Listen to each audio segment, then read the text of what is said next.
You're listening to an Anazao Ministries podcast.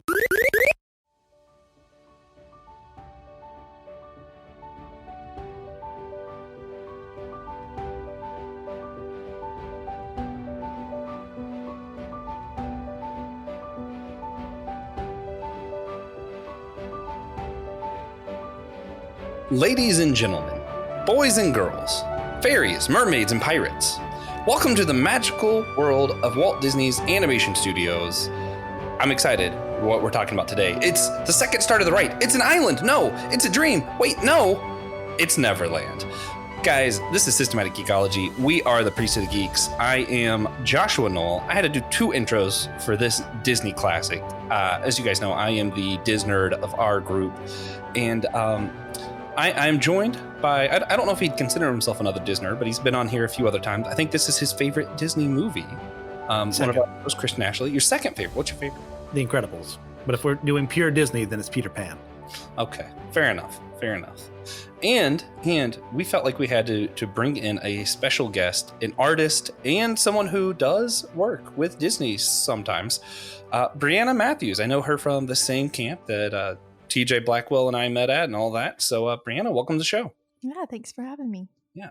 What have you been geeking out on lately? Anything you've been like into recently? Yeah, I'm super late to the game. We just watched Wakanda Forever, like just now. But we just watched the Voices Rising segment they did. I don't know if you've seen that. They go behind the scenes to show all the music they created and like how they traveled to all these countries to pick up all these like different cultural sound bites and instruments. So even though we're very late on picking up the Marvel universe, that's what we've been like watching it in segments lately. So that's what we've been doing. No, that's pretty cool. No, I feel like I'm at a point where I'm completely understanding of just waiting until things are on Disney Plus. When you have a streaming. kid. Oh, yeah, that too. Yeah. Well, I got really into the Scream movies last year. I first saw them for the first time and I loved them. And then like the new one came out and I was like, should I go to the theater? And I'm like, it's going to be like 3 weeks till it's on a streaming service. I will just wait. Just wait. Well, my wife hates the smell of popcorn. And I honestly would rather eat steak while I watch a movie than eat popcorn anyway. So I'm like, I don't mind waiting. Okay. Yeah. I'm a big meat eater, So that's what I'm geeking out on, meat. All right, on to the actual episode. You really are Lucy. Oh, man. So today we are discussing what could be seen as a controversial movie. Often is considered just a Disney classic. I know it's a lot of people's favorite Disney movie. Growing up, I think I really thought that this was part of like the Renaissance, that it came out at the same time as like Tarzan and all that, because it has the same like look. Right? Like as a kid, you can't really tell that much. And now as an adult, I'm like, dang, they really went all out. Like this was the 50s and it looked that good. That's impressive. But it wasn't really one of my favorites growing up. It was one of my favorite Kingdom Hearts levels. And of course, I really enjoyed their take in Once Upon a Time. Thought that was fun. But I don't know. I didn't have too much of a connection with it until we started doing this Disney thing. And I've been rewatching all the movies from the beginning. And I'm like, oh, this was actually really cool. Brianna, let's start with you. What was your relationship to the Peter Pan movie? Like, what has your connection to this been?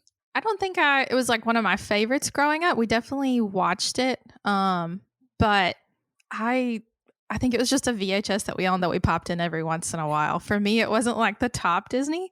But as I got older, when I started studying art a little bit more, Mary Blair was a name that popped up a lot in a lot of Disney art history, and her work on this movie is like some of my favorites. So for me, it wasn't as much of the movie as much as it was the artwork of the movie. And I didn't build that connection until I got a little bit older as well. Yeah. I just some of the effects and different stuff that I am not artistic at all. Like I have absolutely no talent. No creativity. But I like to learn about it from a distance. So yeah, I did find this one, especially being the last of the Disney animation films that all 9 of Disney's nine old men, talk about them later, all worked on the same project. They all worked on other projects later, but this was the last one that they were all together for. So that was pretty cool. Christian, what's your history with Peter Pan? Well, likewise, I watched it a ton of times, VHS wise, back in the day. And then again when the DVDs came out. And like Joshua mentioned, this is my favorite pure Disney movie ever made. I just love the sense of wonder that you get, the sense of being like a child in positive ways, and how, but at a certain time, there does need to be room to grow up. We'll get to that a lot later. Man. But it's just so much fun watching this movie. Yeah. Well, a lot of my opinions with this too. You have to do a little bit of preliminary work to get to. I was talking about Christian beforehand.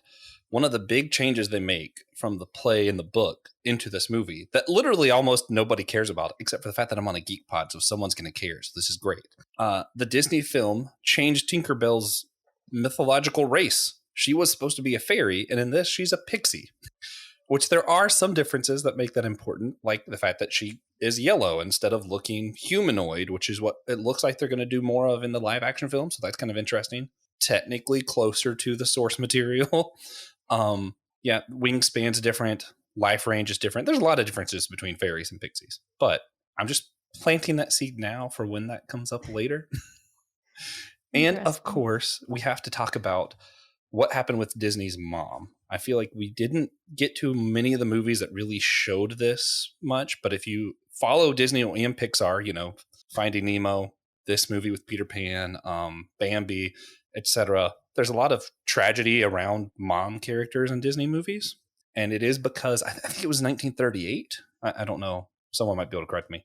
But Disney is it Ron or Roy? We messed this up last time. Roy. It's Roy.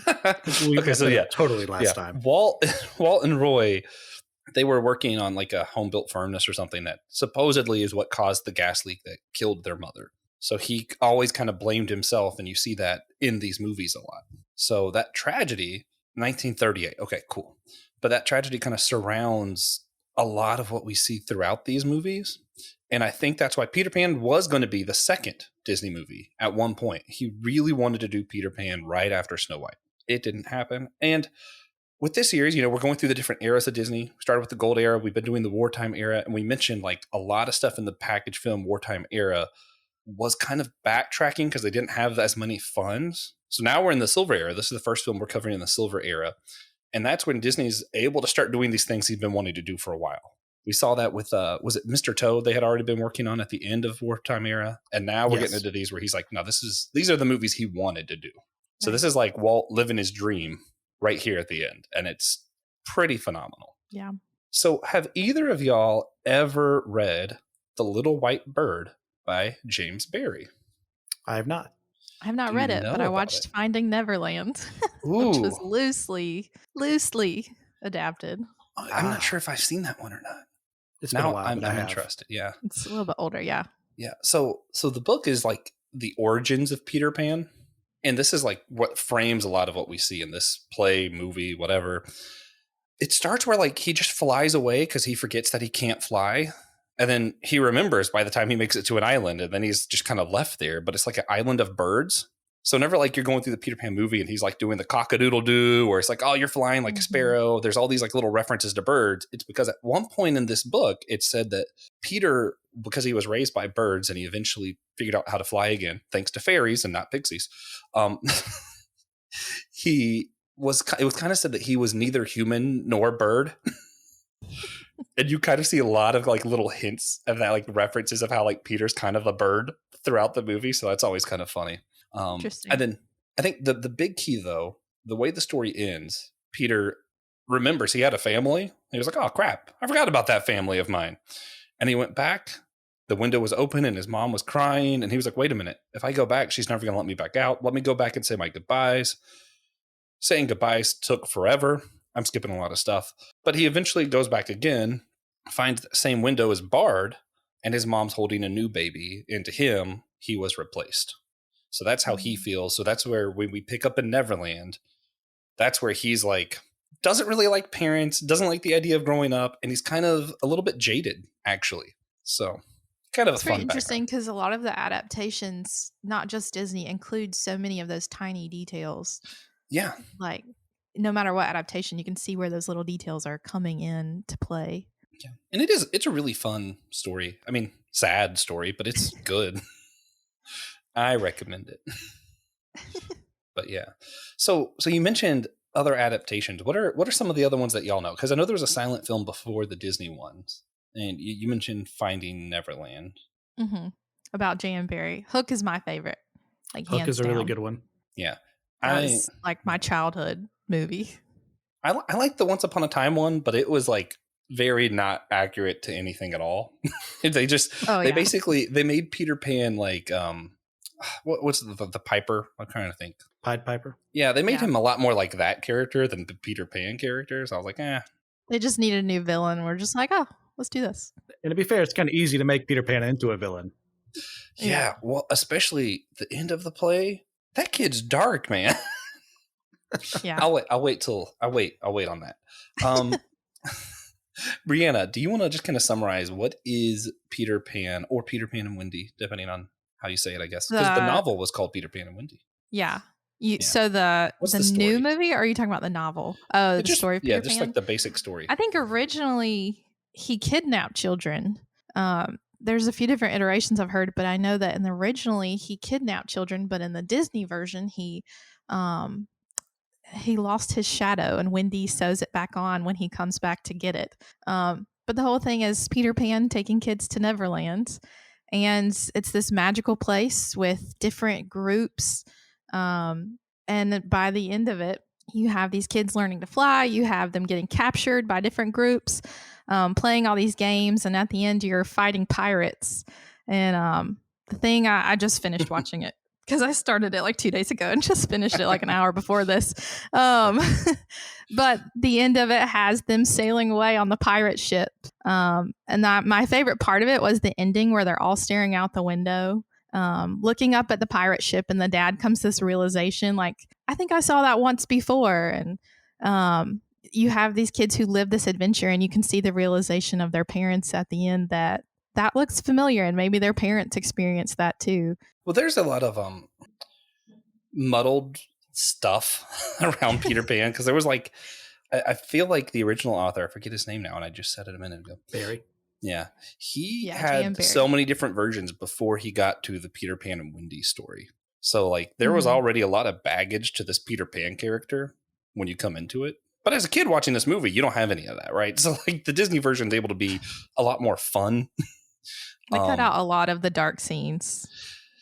Yeah, they changed the ending pretty rapidly. A lot of the stuff in between is pretty much the same. One thing that I thought was interesting, though, is The Second Star to the Right, that song. So originally the melody was written for a Wonderland song that they didn't use. So then they used it here for Second Star on the Right, which isn't really a part of the play or book or anything. Like in the play, in the book, it's just an island. But Disney was like, that doesn't make enough sense. Let's have them go to a star. I'm convinced that it's so that Kingdom Hearts made more sense. That's why they did that. This was a long-term planning. It was created. Yeah. Disney and Square Enix were working together for way longer than anybody did. Longer than Square Enix existed, probably, right? Like, when did Square Enix start? Well, that's pretty good. They were doing it post-war, too. That just shows how Japanese-U.S. relations were improving. They're the real reason we're where we really are now. Just gonna lead into this joke. Oh man. So Christian, this was your favorite non-Pixar Disney movie. Why? Yes. Well, like I mentioned before, it's this wondrous story of just going off as children to this amazing place where you get to explore, you get to test out different things, you get to fly around and just enjoy these different biospheres or whatever you have of Neverland, and seeing how people interact here, seeing the mermaids here, seeing, oh, you can be a pirate, or you can fight pirates. It's just that sense of childish wonder, childlike wonder, I should say, not childish, because we'll get to that in a bit, of having fun, a genuine fun. And that's what this movie is to me. Well, yeah. And I think that's what a lot of the spirit of it was, and it's something Disney or Walt brought out really well. I like, so Wendy's part in this really is pretty fascinating. Not only because she, like every other girl, for some reason had a crush on Peter Pan. I don't like their kids. I'm really confused by that. That was kind of weird to me, but he's a bad boy. I guess, yeah. But she starts off, both the play, book, movie, whatever version of the story I've seen, all of them kind of for whatever reason, this is her last day as a kid. It's shown or represented in different ways, but this is her last day as a kid. So she feels like she's growing up and she doesn't know what to do with that. And then just Peter Pan shows up and takes off to Neverland. And it's like, hey, wait a minute. This last day could last forever, right? And that part of the story is always fun. And I think what changes her mind is that she brought her brothers and she sees that they need more than that. They need a mother. And Peter also needs a mother, by the way. We see that in some weird ways throughout. But I don't want to prolong this too much. So let's just go ahead and let's talk about the Native American people, how they're represented in this film. Tiger Lily is actually a really important part of the story. So I'm interested with the live action. Like, are they going to just like try to cut all of that? Are they going to try to do it better? I'm interested to see what they do with that. In the trailer, it looks like she plays a pretty big role in the new movie. Yeah. It looks like she has a much bigger part and is represented in a much better, authentic way. Yeah. Which it's a pretty low bar. Like, I hate to say that. Like, I'm glad that Disney has on there it was wrong then and it's wrong now, but we want to keep it. Like, I'm glad they have that warning on Disney Plus, because I'm like, yeah, that why is the red man red? Yeah. Yikes. But I'd rather they do that than pretend it doesn't exist, like they do a Song of the South. Yeah, me too. It doesn't have to be like a main attraction at your parks. It doesn't have to be whatever, but like, I like acknowledging that this happened. Yeah. And learning from it. That's the big thing, which I guess we'll see with this new movie, how much we learned from the cartoon. Yeah, and we also just have to remember when it was made. It was not made in 2023 with 2023 sensibilities. We can't, one of my favorite terms discussing this is always C.S. Lewis, chronological snobbery. We can't just assume that since we're from here, that we can just judge them for what they did. It's like, yes, what they did was incorrect. What they did is morally wrong. But remember where they were. They're not where we are today. Yeah. So I'm going to do a little bit of apologetics here for Disney. So first, so everybody is aware, the reason that there's the big red flag with why is the red man red is they were called Redskins because, the government had bounties and you'd scalp them and their piece of skin, and that's representative of them when you sold them as slaves or whatever. That was the Redskins. So that's why, not cool. But being that I live around a lot of other people who are in the Native American cultures and stuff, they don't typically care about that term. It's usually just the broader culture that cares about that. Not that that's an excuse, but that's why it didn't get brought up for so long, I feel like. And then you also just have this, this is a world of what kids imagine things as. I will be honest. Born 1992, I definitely played Cowboys and Indians growing up and thought nothing of it. I wasn't disrespecting another person's people or anything. I just was playing Cowboys and Indians. That just was a thing. And Walt, even though he may have done it poorly in some cases, wanted to showcase other cultures. So yeah, he was stereotyping. The way he did it was wrong here, but I do think he probably still had good intent. Probably. Asterisk mark. Yeah. I think I agree with, I think there was no malicious intentions. We obviously can look at it now and be like, no, that wasn't the best way to present that. We as a culture know that now. I was reading into some stuff before this. They did a NBC Live special, and they took out one of the songs from this and they hired a Native American composer to come in and create new music for it. And one of his comments about it was that the movie was a cultural artifact of its time, place, and purpose. As a culture, we get better. We can acknowledge that this was just representative of the time. And then we can go and be better. We've seen it. We know it's bad. Let's not erase it. Let's look at it and then do better. And so they brought him in to create new music. And I appreciate that he was just this is just a cultural artifact. It represents the time and place, but we know better now. Yeah. No, that's for sure. I think that we're all on the same page on this one. I don't think this was a main point of the movie, so I wanted to address it, but I don't think we need to sit here too much in it as long as we address it. Yeah. Okay. Yeah. So I did want to say some of the other things. I wanted to point out some of the differences between the book and play in the Disney animated film, particularly. So there's a few. The Lost Boys ending, that one was really weird to me. because in the play and book, all of the Lost Boys were like, wait a minute, yeah, we do want a mother. And they do leave Peter Pan. They don't, stay with him on the ship and go away. And it's not a dream. Instead, they come back and Wendy's mom just straight up adopts all of the Lost Boys. So it's in the book and play, it's definitely not a dream. In the Disney movie, they kind of hint that it could have been a dream, maybe. So that's always like kind of interesting. I don't think it was either. But it also seems like it was a thought in their head, like, yeah, we're going to let these boys be adopted during the mother song scene. Yeah. Like, they're all like, oh, I had a mother once. And they lay that foundation that maybe in the script somewhere that existed. But then, nah. Yeah, if it wasn't a dream, you just left them behind. Yeah. There's so many just like random things that like they either kept or like they hinted at. Like, so in the play, it's tradition for the dad and Captain Hook to be played by the same guy. So they did that in the movie too. I thought that was really cool.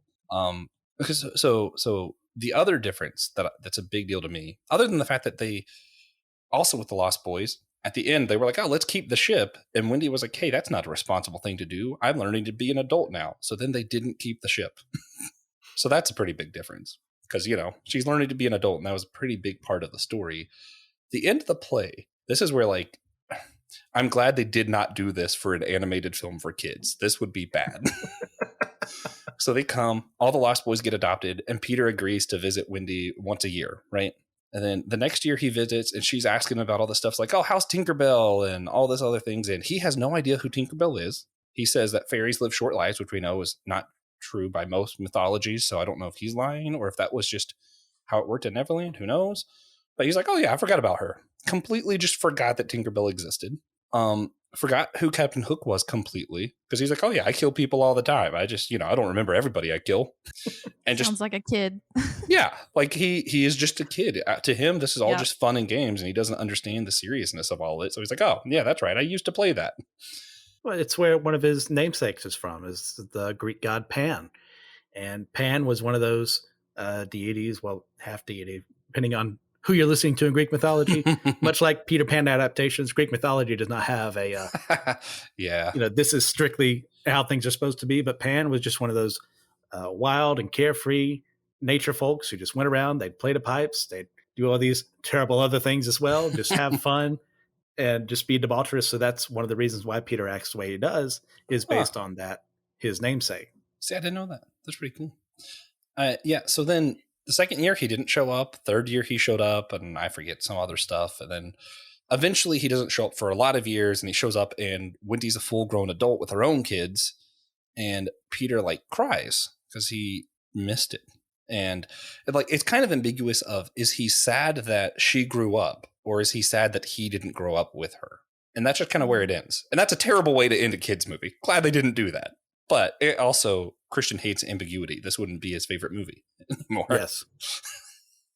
If they made it all a dream at the end, I'd be so upset. There are other words I could use, but I won't. That's funny. But yeah, no, I, for one, like that ambiguity of, is he sad that she grew up, or is he sad that he didn't grow up with her? Who knows? It's interesting that in Return to Neverland, I think he is with Wendy's kid, right? Like he takes her to Neverland. Is that right? Mm-hmm. I don't know. I don't remember that one. Jane or whatever her name was. Who knows? So part of the stuff we have Brianna here for, some of the technical stuff. As someone who is more artistic than either of us, what stood out to you about the animation in this film? Oh, the animation, that, like I said, that's what I like about this film, is the animation and the background art. The background art in this movie is like pieces I would hang in my house, just the background art of this. The Mermaid Lagoon is absolutely gorgeous. The details on the ship, for something that's just in the background, the amount of attention they gave to it is ridiculous. And then I know this is a movie animated by the 9 Old Men.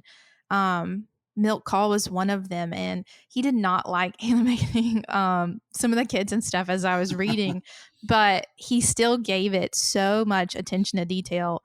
And I know that they used live action references. They had a lot of the voice actors come in and act everything out so that they could pretty much get all the actions in place. And you can see that in the animation.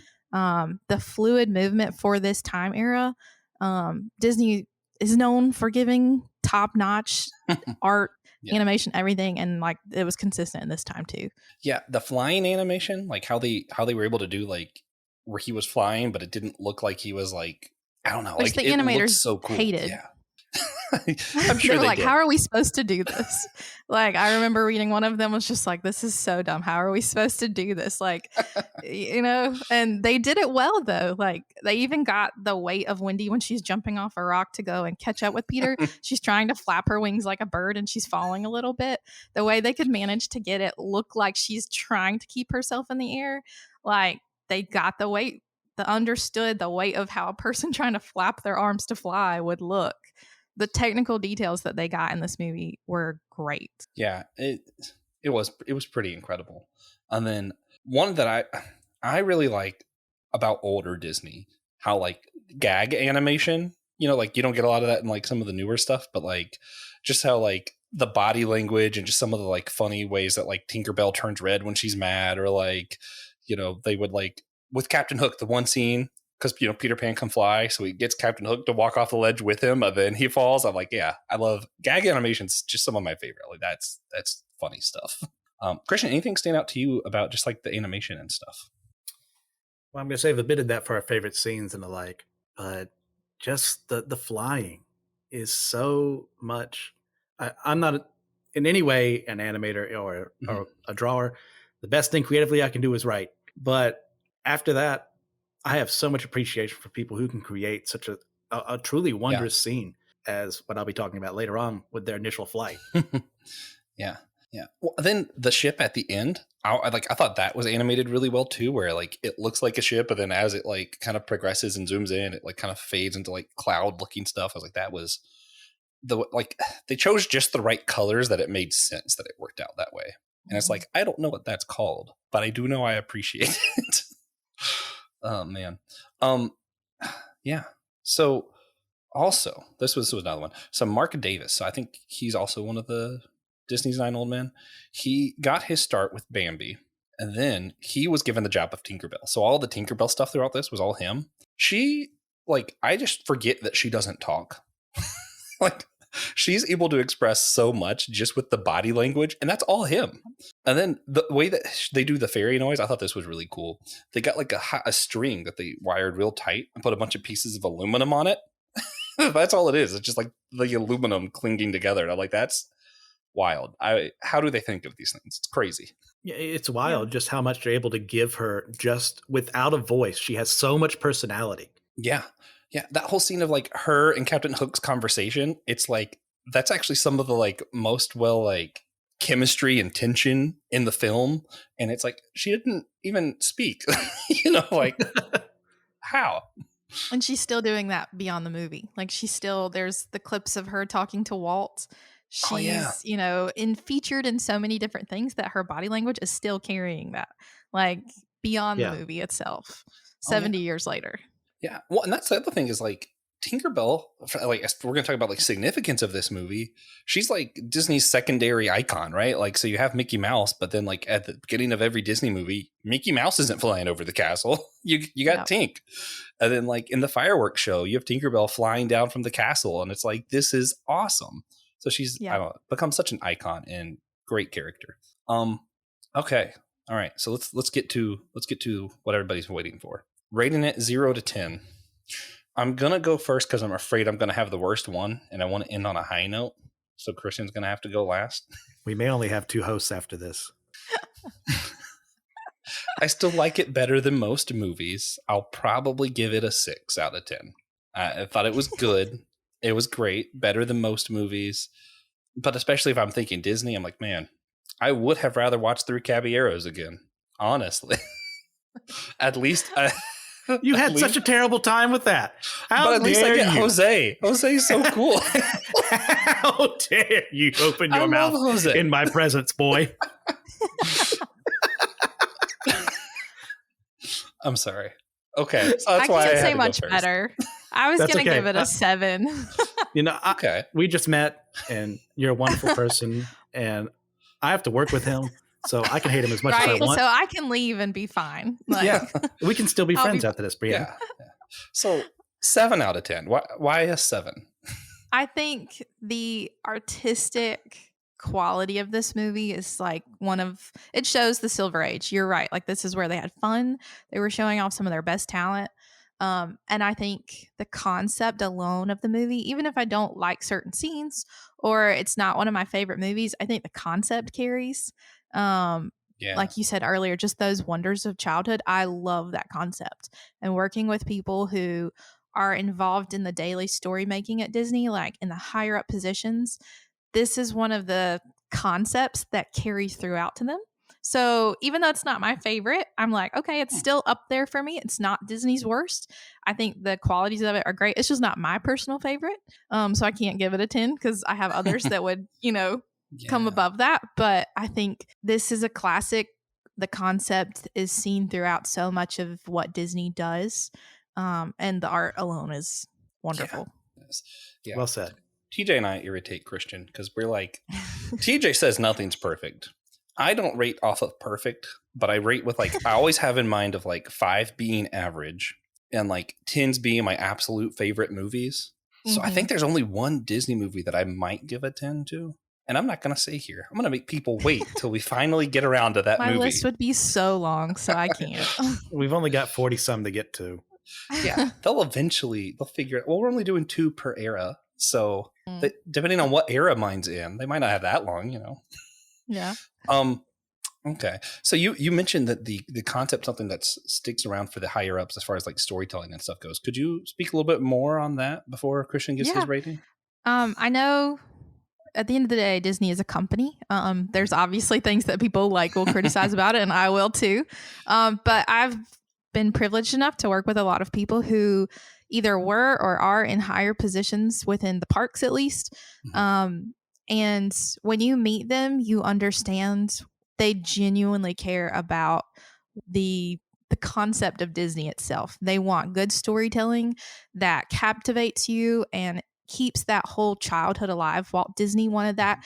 He thought that, he enjoyed laughter. He wanted not just kids to enjoy things, but the whole family to enjoy things. And so working with these people, as I've seen the way they operate just in where I've worked with them, Disney is in good hands as long as it keeps people like that.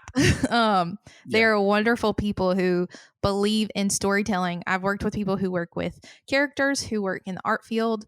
And I remember seeing the interactions that some of the characters have had with my own daughter. And when I'm telling these people that, they're crying with me, and I'm just like, it's just the sweetest thing. And, makes me want to be a kid again. That's the stuff that I had forgotten about. And so there are still people in the company. It's hard to believe sometimes when you see decisions being made. But there are still people in the company who want to keep the magic of childhood alive. Very much so. Yeah. And that's something I definitely see in the parks, maybe more than the movies even. Just thinking of they do incorporate story somehow, going through Galaxy's Edge. There is a story. We went on our honeymoon and my wife had to protect Chewbacca from the stormtroopers. And it's like the way they're able to do that and brings out your inner child. It is incredible. Yeah, that is definitely a virtue of this film. Is just kind of thinking of the inner child. We made Christian wait too long. Christian, right away. All right. This is an extremely personal film to me, because I would often watch this not only with my mom, but also with my dad. And this is my dad's. If I remember correctly, this is his favorite movie Disney ever made. And I share a lot of qualities with him, especially geek-wise. And that's one of the things he always says whenever people ask him, why do you have so much geeky stuff around you? Aren't you a man? He says, no, I'm Peter Pan. I don't grow up when it comes to this. And I feel the same way. This movie is a 10 out of 10 movie. The only thing that beats it is The Incredibles. We'll get to that way later on. It has everything I want from a Disney film of this era. I mean, obviously, we've mentioned their issues, but they're of the time. So for the sake of a score, I can look past that while still bringing up that this is something that shouldn't happen. I love the flying. I love Peter Pan. I love Wendy and John and Michael and the Lost Boys and Tinkerbell and Captain Hook and Smee and the crocodile. Everything about this film makes me happy. What actually made me really happy when I was doing some research of the play and the original book, because I couldn't quite remember some of it, and just trying to figure out what was different and what was the same. Smee is pretty much the same, and I love that because usually Disney makes up those funny characters and adds them. The fact that Smee was just always a part of this is great. So Smee is one character that my dad would constantly quote, so it stuck with us. Like Smee is the one that hung around. Perfect. All right, so real quick, I'm gonna do this turntable style. We'll just all do one of each. So I'll start with favorite song. For me, it's obviously, it could be either of the pirate songs, you know, whether you want to be a good crook with Captain Hook or A Pirate's Life. For me, I loved both of them. I love pirates, so that was a no-brainer. Brianna, if you had to pick a favorite song from this film. It would be Pirate's Life or Second Star to the Right. Nice. I heard Pirate's Life. Christian, favorite song? It's going to be You Can Fly. Yeah. I mean, it sets the tone for the movie perfectly of this. You just got to believe you're capable of it. Think of a happy thought, any little happy thought or merry thought or however the heck it goes. It's been a while. Faith and a little bit of fairy dust. Yeah. It's such a childish thing to believe, but you see an emotion like, yeah, I get it. I want to do the exact same thing they're doing on screen right now. Yeah.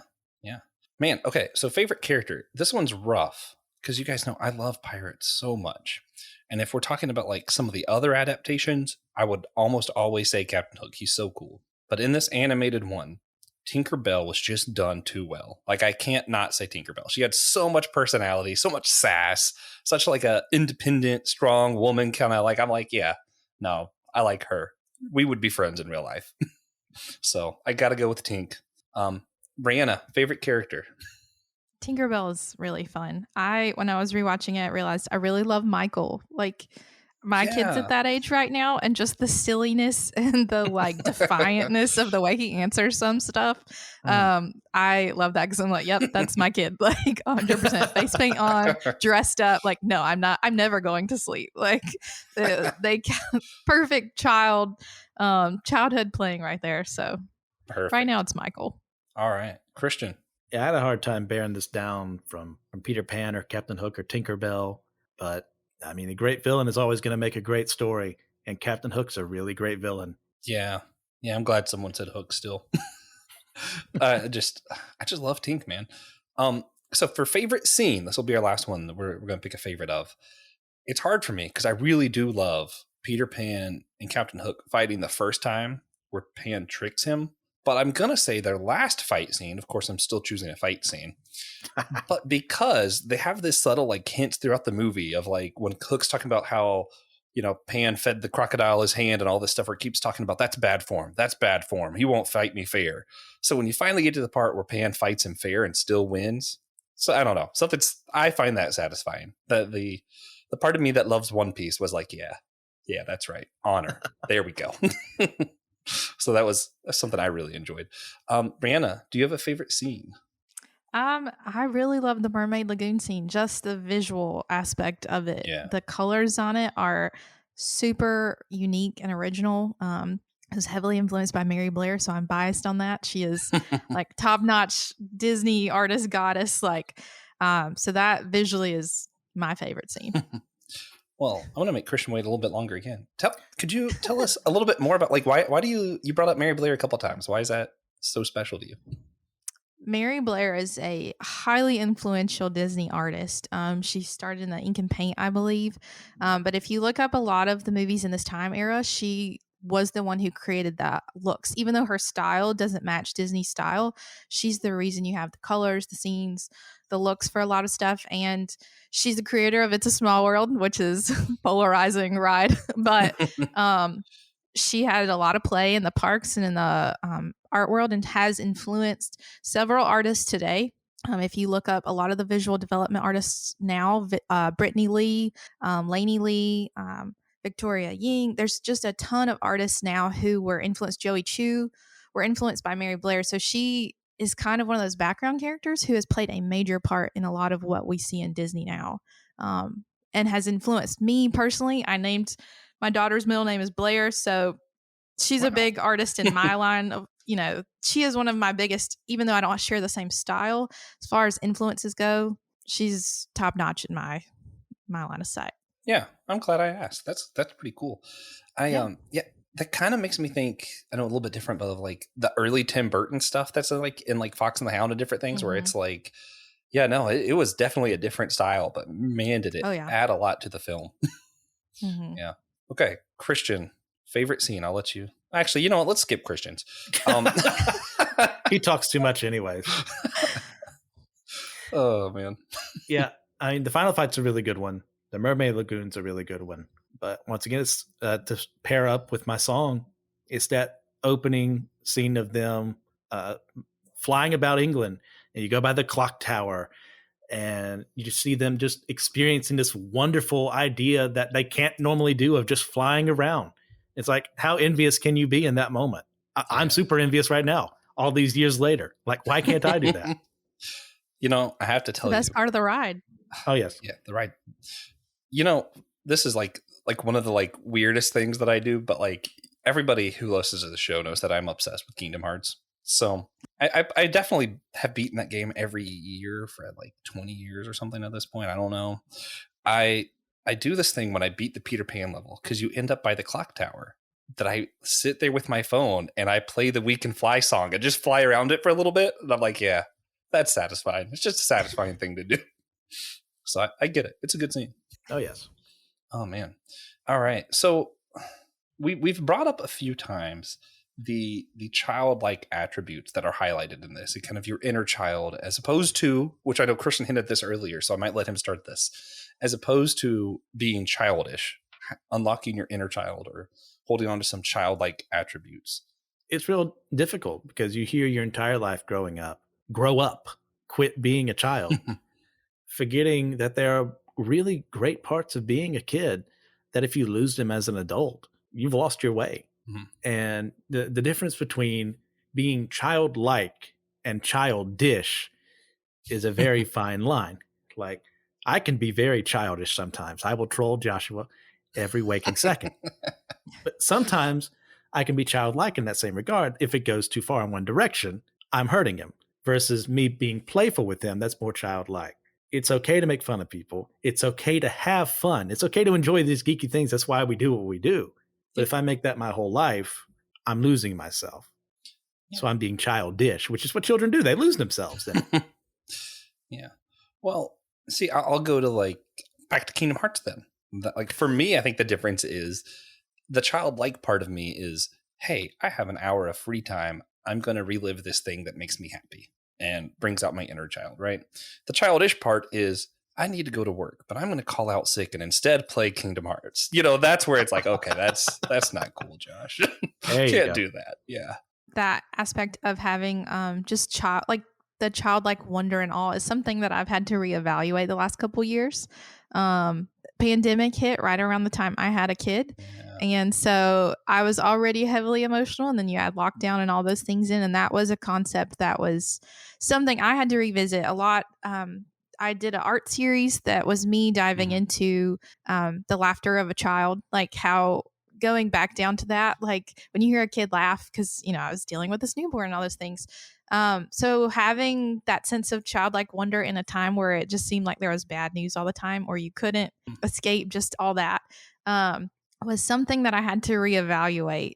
And so I have a greater appreciation for it in the last couple of years of getting down to that simplicity of just having childlike joy, and not being so bogged down or caught up in all those bad things, finding that laughter even in bad times.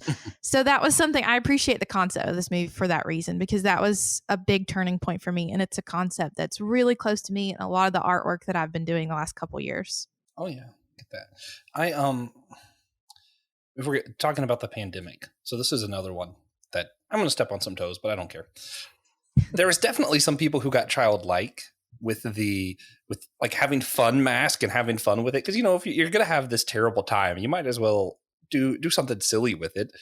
And then you have the childish people of, well, masks don't do anything, so I'm not going to wear it. And like, okay, whether you believed that or not, it didn't hurt you to wear it. And you're just being childish and trying to say, I don't have to listen to you. I don't have to listen to authority. I don't have to do this. And it's like, okay, dude, grow up. Sorry. Yeah. Yeah. I'll second that. Thanks. I'm glad I'm not out here alone. So as far as like where Jesus tells us to be childlike, what do we mean by on that? childlike faith? Well, I thought about that a lot because I knew that was a concept that you would probably touch on. And I think when I'm reading the scripture that I feel, Matthew, that you're going to talk about, when he tells, let's see, I had it written down. When he says, unless you change and become like little children, you will never enter the kingdom of heaven. And I'm thinking about that. And for me, it was, what's your definition of kingdom of heaven? Because that changes the meaning of what he's talking about to me. I know a lot of people will say the kingdom of heaven is where you're trying to go. So that's a different thing. For me, it's about bringing the kingdom of heaven here and now. So for me, that changes the meaning of how can I become like a little child in order to bring the kingdom of heaven here and now. And as I watch kids interact right now, we're in a space where we get to go to Disney a lot, which is nice and fun. And honestly, most of our days are spent on playgrounds, but I watch the way these little kids interact with each other and the way they play. And it's so imaginative and so freeing. I watch the way Emery interacts with other kids. We just went on a vacation, and I remember one day this little boy comes up and is like in Emery's face and is laughing and talking. And then if a person came up to me, and I'd be like, okay, you need to get out of my bubble right now. Like, please go away. But she just starts laughing with him, and they were just talking gibberish 3-year-old talk about, where we're at. And for me, that was, I've seen that in her so much, and having childlike faith is just being so loving and so freeing and so imaginative. There's like no worries in her mind except that she needs a snack right now. Or, it's so simple, the issue she has. But if I want to bring the kingdom of heaven here and now, that means I'm going to have to let down some walls, and I'm going to have to show love, and I'm going to have to just let go of some of these, things that I am letting weigh me down, or these barriers that I'm putting up. So mine's not as much focused on where I'm going. It's what I'm trying to do right here and now. And I think that's a big thing of this, is having that childlike wonder. One more note, and then I'll stop talking. A big part of me in the last couple of years has been a big faith transition of, I'm not trying necessarily to evangelize and do all these things, but I'm trying to focus on, again, bringing kingdom of heaven to earth here now. What does that mean? And I've gained a much better sense of awe for God and creation and all these things that I didn't have before. And that has been from changing that lens to a childlike lens. Everything is magical. Everything is wonderful.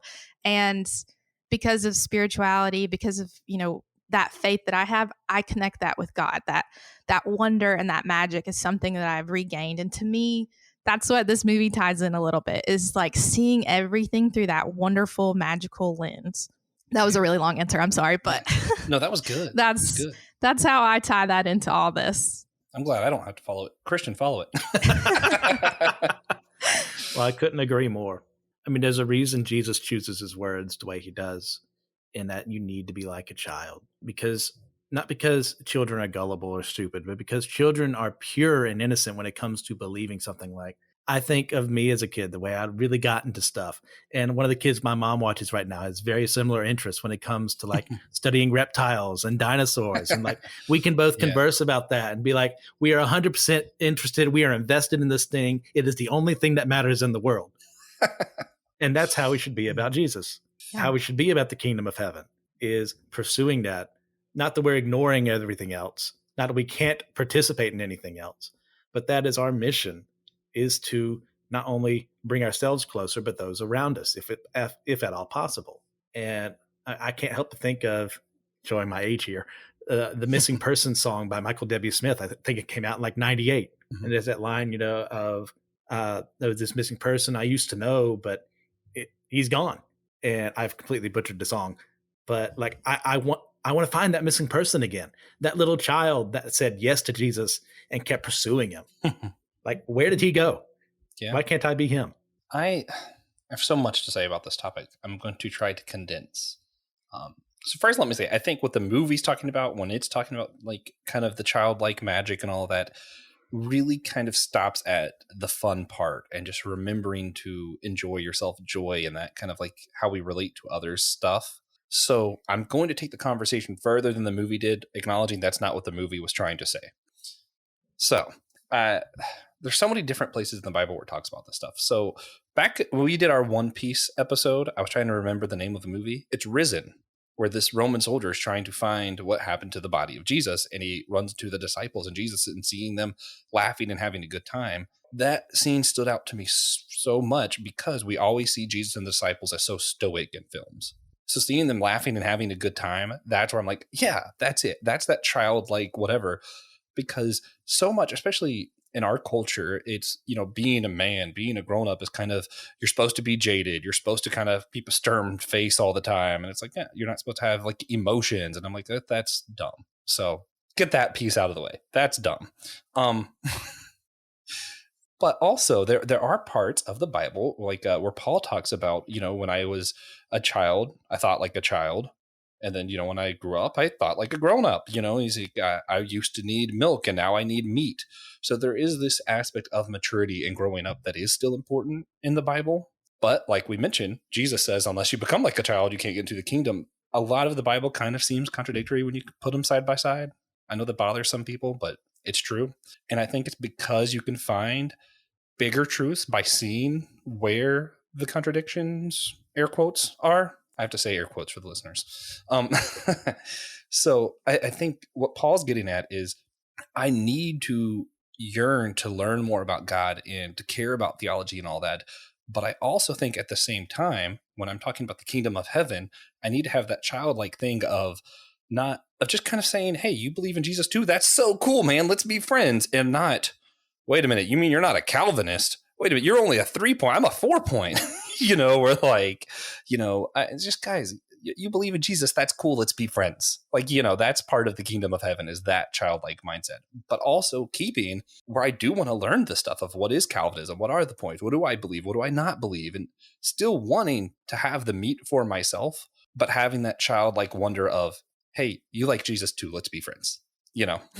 Well, yeah, it's that whole thing when Paul is writing that in Corinthians is I put aside childish things like asking stupid questions or not being willing to learn things that don't apply to me at that moment or not wanting to focus on the bigger issues at hand. But becoming a man in faith is like discussing things that as a child you go, I don't want to touch that. Mm-hmm. But like you need to do those things. So I don't see, not that you said there was a contradiction there, but I don't see such a thing because it's the same thing. Paul is asking us what Jesus said to do, just in a different way. Be childlike. Get rid of things. I carried a blanket for like years as a child. I don't go around my seminary classes be like, hey guys, well, I got my thumb in my mouth and my blanket in the other hand. Yeah. I needed to man up in that regard. But there are still things that bring me security now, and I can use those as a man. They could be friends. It can be Jesus who brings me security. I'm doing another one that's kind of outside of the Bible realm. Just this is just my personal beliefs. I feel like that's just something I need to put out there. I think it's childish when people are actively trying to act like they don't like childish things, if that makes sense. Because when I was a kid is when I was like, no, I don't like superheroes anymore. I don't like Disney anymore. I like action. I like this. And then when I grew up, I realized, wait a minute, I don't care what other people think. I have 2 Darkwing Duck comics just sitting on my desk right now out in the open. And I'm proud of that because I don't, when you mature, you learn that what other people think don't matter so much. Yeah. Brianna, you haven't had to deal with this, but every conversation I have with Joshua now, it's like, okay, we need to do this for the podcast. We're going to be recording this week. Oh, by the way, Darkwing Duck. It's like, and I'm not saying that's a strike against him. I find it funny because he is acting childlike in that regard for his love of something. So I want to appreciate him for that. And I'm sorry for interrupting. I mean, that's the ultimate 90s kid. So, I mean, you got to include Darkwing Duck whenever you can. Like, yeah. See, Christian. I get what you're saying. I get what you're saying. I was just going to add to that, letting people just like what they like, and having a greater appreciation for the differences in people. Because of where I've worked the last couple months, I get to see the way people connect to certain things that other people might think are silly, but seeing that emotion for them. I had a lady who's come last year and this year to buy paintings from the tent I'm working of Star Wars, and she cries every time she buys them. And Star Wars is fun. Like, it's just a fun movie. And she cries every time because her connection is her cancer battle. And so for her, it was like, this was the thing that got me through it. This was my motto. And she comes and buys from the artist I work for every year. So I have a greater appreciation, and that childlike thing is like, oh, you like that? Like, I like that too. Or like, don't beat people down. I 100% agree with that. Like, appreciating the differences we have, or letting people just enjoy things and have fun. Yeah. Christian. And following up with that, just bring up Star Wars sparked something in my mind. Me too. And that is, I'm sure people around here know I'm the number one hater of the sequel trilogy. I cannot stand it. I lose my childlike sense of wonder watching it. But if that's where I remain, I am being childish. Yeah. Yeah. If I'm not allowing other people to enjoy it, I'm saying because I feel so personally offended by this, everyone else does too. We know who else does that? Children. Yeah. That is childish. I need to be childlike and like, oh man, you're a fan of this? Like, I just watched this the other day. It's so fun. And there's a time and a place for legitimate arguments, and I have many against the sequel trilogy. But if that's all, I just remain in that hate, I'm not focusing on the love I need to be focusing on. Yeah. Just tune in. Eventually we'll do this debate where I mention why I believe The Last Jedi is the third best Star Wars film. It's so good. You're why I don't believe in universalism. It's me. No, I know when I first saw the Millennium Falcon in Disney World at Galaxy's Edge, there's this picture Tiffany took. Just, it's funny. She took a natural photo because she just wanted to get my initial reaction, but it so much looks like a staged photo of me pointing with my jaw dropped. But that was like just actually genuinely my reaction. I started tearing up afterwards because it was like, there's this thing that since I was a kid that I just always imagined, and here it is in front of me. And that's, I don't know, it's moving to let yourself be childlike and just experience the emotion, the joy. And, you know, I would say love of Star Wars. C.S. Lewis would agree, but others might argue with me if that's love or not. Up to you. Did y'all have anything else you wanted to add to this conversation before we moved on to wrapping this up? I'm good.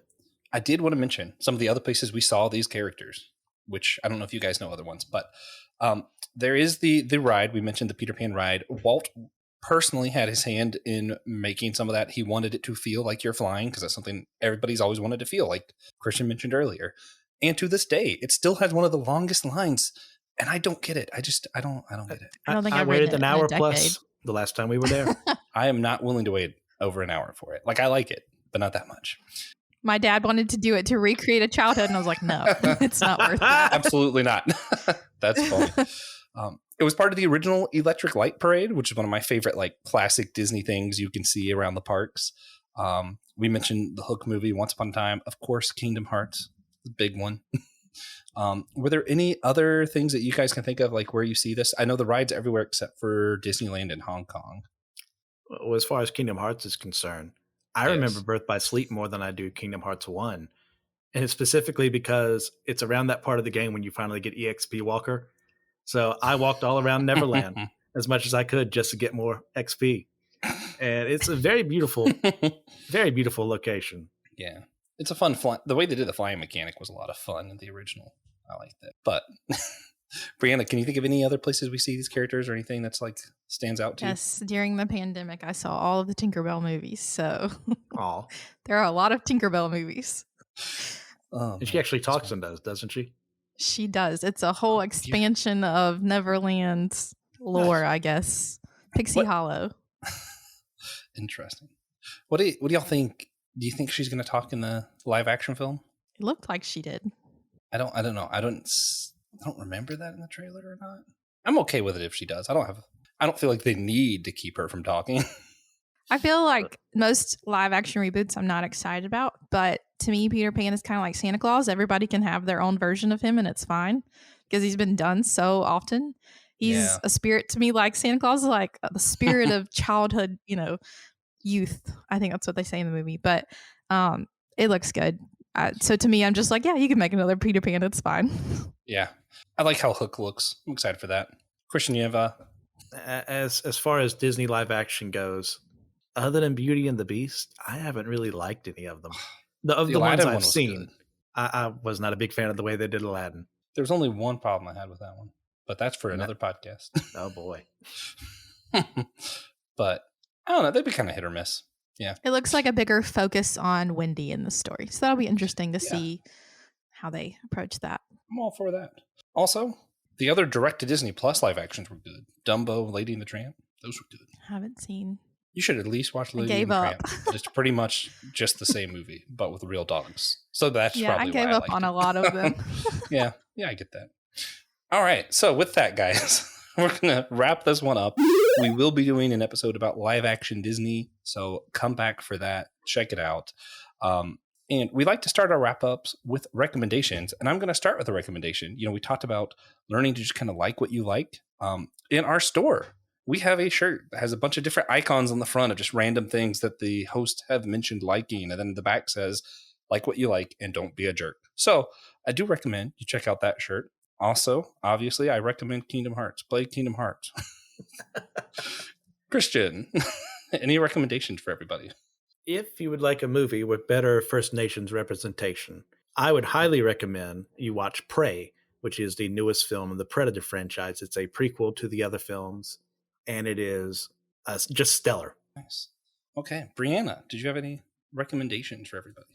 I'm just going to go back to what I talked about at the beginning, that Voices Rising series or episode on Disney Plus does a great job of showing the different instruments used by ancient cultures and by modern cultures combining together. It was really, really good. We are petitioning to bring that composer to do the new Epcot show. That is our wish, is for him to just take that over. He's wonderful. Cool. So that was great for us. It was a good watch.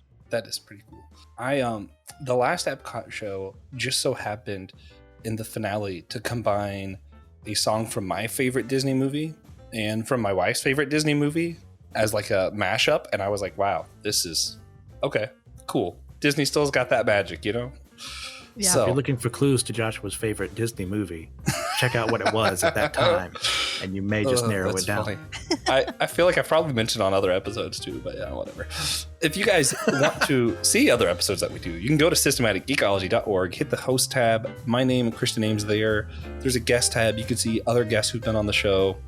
Just see what else we're up to if you want, or if you want to avoid episodes we're on. That's always a good way to know which ones to avoid. And of course, guys, we need you to do one important thing for us, and to remember that we are all a chosen people, a geekdom of priest.